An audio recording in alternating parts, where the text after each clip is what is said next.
So this happened. Sigourney Weaver and Ridley Scott praise high school drama club version of Alien. Let's find the video without committing copyright infringement.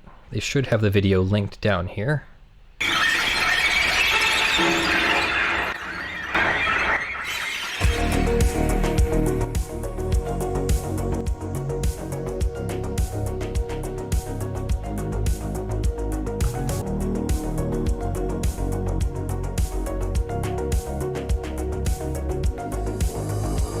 So this is the trailer for the high school production of Alien. I'm going to skip ahead here. It was March 19th and March 22nd at North Bergen High School in North Bergen, New Jersey. Oh, it's no Jersey. I thought it was Norway, sorry. And this is some clips from it.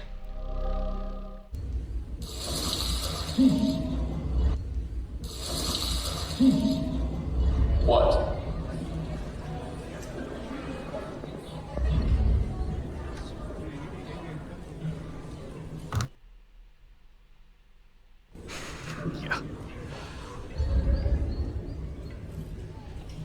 Is it showing properly full screen? Affirmative.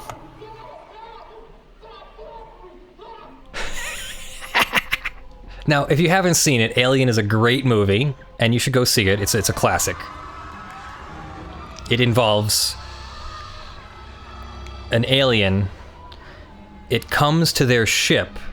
It just wants to have a tea party, but they don't want to have a tea party. It looks too scary. So they run away from it, and it decides to kill them all.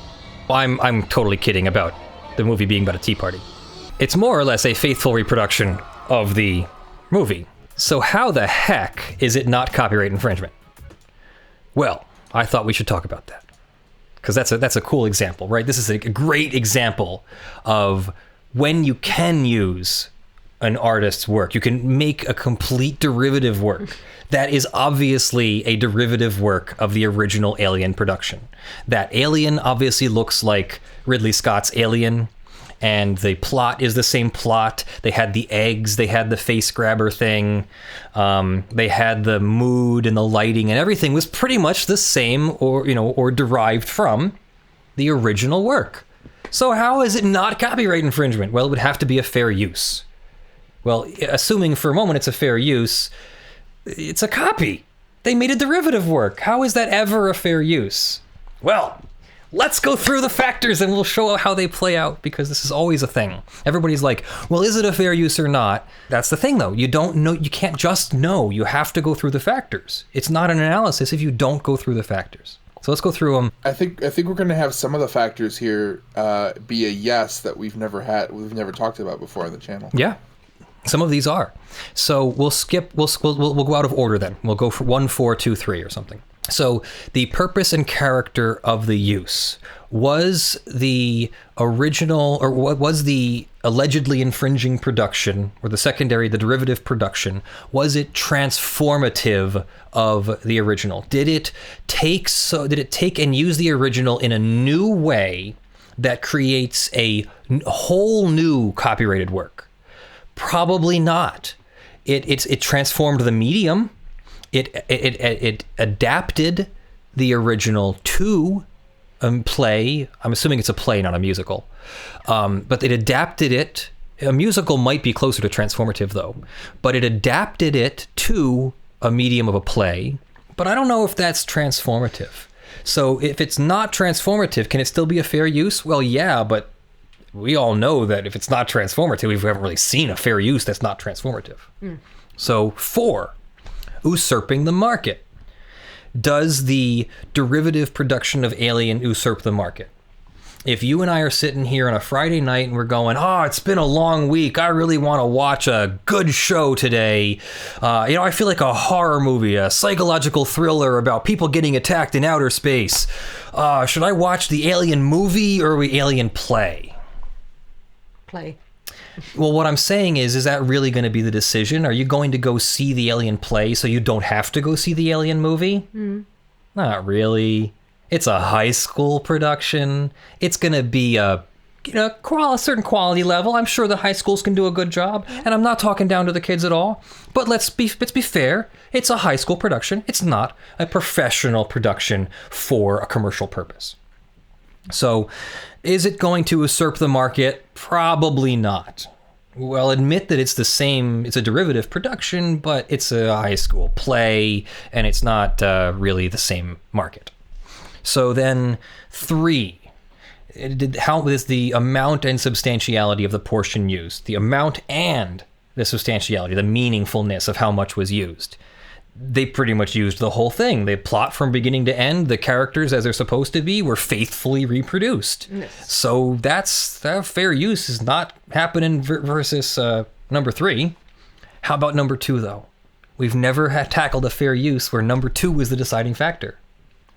Is it being used for non-profit educational purposes? Yes! Of course, it's a high school. They're teaching the kids about running a production, performing in a production, the problems with productions, problems with working with people. It's being done at a school. The school's going to keep any money from the tickets, if there were even tickets being sold. The children are not benefiting in a financial compensation way. There's no commercial purpose here. So I think this wins. I think this is clearly a fair use. I don't think there was really ever any question. And I certainly never expected Ridley Scott or whoever owns the rights to the Aliens franchise to sue or even threaten. But I also would expect that you can just go do this. Any high school could probably just go and produce any derivative work that they would like this. Now, that does not mean that you can take Annie Get Your Gun or Brigadoon or West Side Story or Romeo and Juliet. Oh, well, I guess Romeo and Juliet, yes, because Romeo and Juliet off copyright. But any of those plays, and I don't actually know Annie and Brigadoon if they're off copyright or not. If an already copyrighted musical play, whatever, that's on copyright, you can't just go make your own derivative of that, because there already is a copyrighted work for that. If Ridley Scott had written a high school play or a play version of Alien, we'd be closer to copyright infringement, because there is a market usurpation going on now. Yeah. Because it is the play. They're doing the play and not paying you for the light. How that works is minuscule. The high school would be able to afford to pay for the play. That's fine. But this being a wholly created derivative work and being put on by a high school, I think it is a fair use. Not that anyone's questioning that there's not going to be any legal action. There was never, and let's be clear here, no one is upset with Ridley Scott or anything. They love it. Ridley Scott and Sigourney Weaver love the play. I was just going into the academia of whether this is a fair use or not. What do you guys think? It's a really interesting case of fair use. Like, for example, at my school, our music is photocopied, which usually is copyright infringement and is against the law. But there's special exemptions for educational uses for doing that. So you have to maintain like a certain percentage of copies of the music versus copies of music that are being used, and if you do that, if you keep them in your library, then you can photocopy a certain number of them for your classes. It's really interesting. That's another fair use for education purpose. So that's our show, everyone. As you are well aware, this is a community-supported channel, and you guys, your support is just amazing, especially today. But today was a special day, so let's acknowledge, at least today was a special day. We wouldn't normally get this kind of support. But other than this, your support is already also very meaningful and material to our mission here. So thank you to the following March Patreon supporters at the $50 plus level: Jonathan Doe, John Steele, Gavin Barnard, Eevi, Andy, Kyle Mudrak, Verement, Tayne, Michael Pearce, Terry Crisp, Richard Fournier, Spirit Bear, Jan Negrey, Daniel Perez, Aspernari. I'll throw Sean McNamara and Aetaric in there for your help today. Thank you very much for your support.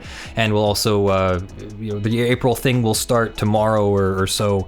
Anybody whose pledges are remaining today, when it crosses over into tomorrow, and I guess I don't know if there's an in-between period, but Patreon will start charging your card sometime tomorrow for the support in April, and then once that's all charged, I will update these lists with the new supporter lists for the videos that drop. The crawl will still be for the March supporters since the video was produced in March. So thank you very much for joining me. I am Leonard French, your favorite copyright attorney. This has been one heck of a birthday show. Thank you very much, and I'll see you in the videos that we drop this week. Love you all. Bye.